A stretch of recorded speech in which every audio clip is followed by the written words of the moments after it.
तोते और टिड्डे की कहानी एक हरे भरे जंगल में, जहां ऊंचे ऊंचे पेड़ आसमान से बातें करते थे और रंग बिरंगे फूल धरती की शोभा बढ़ाते थे, वहीं एक विशाल बरगद के पेड़ पर एक सुंदर तोता रहता था। उसके पंख चमकीले हरे थे, गर्दन पर हल्की लाल आभा थी और उसकी आवाज इतनी मधुर थी कि जो भी सुनता मंत्रमुग्ध हो जाता। तोता अपने ज्ञान और वाणी पर बहुत गर्व करता था। वह दिन भर पेड़ की ऊंची डाल पर बैठकर जंगल के जानवरों को उपदेश देता और खुद को सबसे बुद्धिमान समझता। उसी पेड़ के नीचे हरी घास में एक छोटा सा टिड्डा रहता था। वह बहुत फुर्तीला, मेहनती और सरल स्वभाव का था।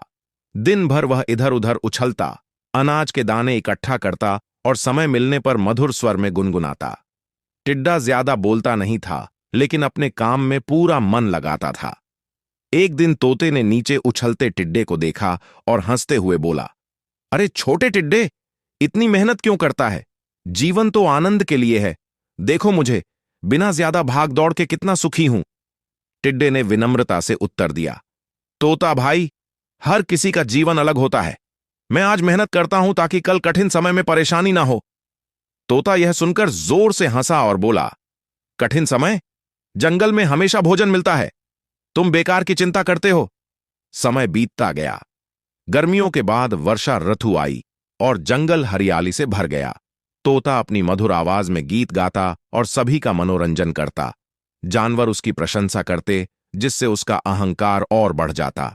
दूसरी ओर टिड्डा लगातार मेहनत करता रहा और बरसात के बाद आने वाले समय के लिए भोजन जमा करता रहा। कुछ ही महीनों में सर्दी का मौसम आ गया। धीरे धीरे जंगल में भोजन की कमी होने लगी। कई पेड़ों के फल झड़ गए और कीड़े मकोड़े भी कम हो गए। तोता, जो हमेशा दूसरों पर निर्भर रहता था, अब परेशान होने लगा। उसे खाने के लिए पर्याप्त दाना नहीं मिल रहा था। उसकी आवाज में पहले जैसी मधुरता नहीं रही और पंख भी कमजोर दिखने लगे। एक दिन भूखा प्यासा तोता नीचे उतरा और उसने टिड्डे को देखा, जो अब भी स्वस्थ और प्रसन्न था। उसके पास पर्याप्त भोजन था। तोते ने शर्माते हुए कहा, टिड्डे भाई, क्या तुम मेरी मदद कर सकते हो? मुझे खाने के लिए कुछ नहीं मिल रहा। टिड्डे ने बिना किसी घमंड के कहा, जरूर तोता भाई, मेरे पास जितना है उसमें से मैं तुम्हें दे सकता हूं। तोते ने आश्चर्य से पूछा, तुम्हारे पास इतना भोजन कैसे है, जबकि मैं तो हमेशा गाता रहा और आनंद करता रहा? टिड्डे ने शांत स्वर में उत्तर दिया, मैंने समय रहते मेहनत की और भविष्य के बारे में सोचा। आनंद जरूरी है, लेकिन जिम्मेदारी भी उतनी ही जरूरी होती है। तोते को अपनी गलती का एहसास हुआ। उसने सिर झुकाकर कहा, मैंने अपनी वाणी और बुद्धि पर घमंड किया और मेहनत को छोटा समझा।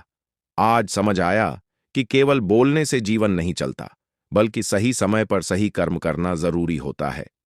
सर्दियों के पूरे मौसम में टिड्डे ने तोते की मदद की। धीरे धीरे तोता भी मेहनत का महत्व समझने लगा। उसने गाना तो नहीं छोड़ा, लेकिन अब वह भोजन इकट्ठा करने में भी टिड्डे की सहायता करता। दोनों में गहरी मित्रता हो गई। वसंत ऋतु आने पर जंगल फिर से खुशहाल हो गया। अब तोता पहले से अधिक समझदार था। वह जंगल के अन्य जानवरों को केवल उपदेश नहीं देता, बल्कि अपने व्यवहार से उदाहरण प्रस्तुत करता। टिड्डा भी पहले की तरह मेहनती और विनम्र बना रहा।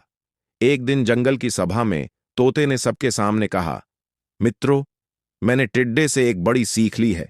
ज्ञान और प्रतिभा तभी सार्थक हैं जब उनके साथ मेहनत और विनम्रता हो।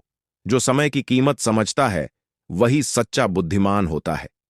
सभी जानवरों ने तालियां बजाईं और टिड्डे की प्रशंसा की। टिड्डा मुस्कुराया, लेकिन उसे कभी घमंड नहीं हुआ। कहानी की शिक्षा केवल प्रतिभा और शब्दों पर घमंड करना सही नहीं है।